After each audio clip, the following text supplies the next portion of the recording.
ఓర్వకల్లు రాతి ఉద్యానవనం తెలుగు రాష్ట్రాలలో రాయలసీమ భారతీయ పురాణ ఇతిహాసాల్లోనే కాకుండా చరిత్రతో పాటు ప్రస్తుత రాజకీయ పరంగా అత్యంత ప్రాముఖ్యమైనటువంటి ప్రాంతం. రాయలసీమలోని మిగిలిన జిల్లాలతో పోలిస్తే కర్నూలు ప్రాముఖ్యం కొంత ఎక్కువే. చారిత్రాత్మకంగానే కాకుండా భౌగోళిక పరంగా కూడా ఈ జిల్లా విభిన్నమైనది.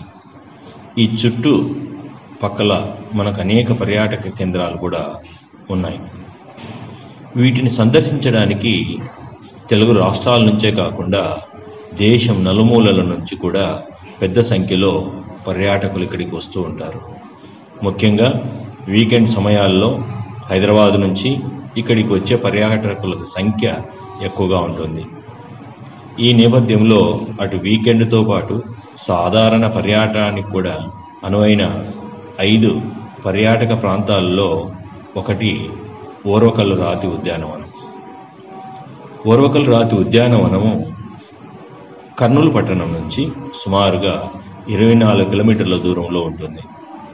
ప్రకృతి సిద్ధంగా రాళ్లతో ఏర్పడిన కొన్ని నిర్మాణాలు పర్యాటకులను ఇట్టే ఆకర్షిస్తాయి. కర్నూలు నుండి నంద్యాలకు వెళ్లే జాతీయ రహదారి మార్గంలో ఓర్వకల్లు రాతి ఉద్యానవనము దాదాపుగా 100 ఎకరాల విస్తీర్ణంలో విస్తరించబడి ఉన్నది. సహజ సిద్ధంగా ఏర్పడ్డ రాతి శిలలతో ప్రాకృతిక సౌందర్యంతో అలరాలుతున్నది. ఇక్కడ ఏర్పడినటువంటి రాతి ఉద్యానవనము గాజు పరిశ్రమలో విరివిగా ఉపయోగించేటువంటి క్వార్ట్జ్, సిలికా వంటి ముడి పదార్థాలతో ఏర్పడినటువంటివి. ఇవన్నీ సహజసిద్ధంగానే ఏర్పడినటువంటివి. ఇక ఓర్వకల్లు పర్యాటక ప్రాంతమే కాకుండా ప్రముఖ సినిమా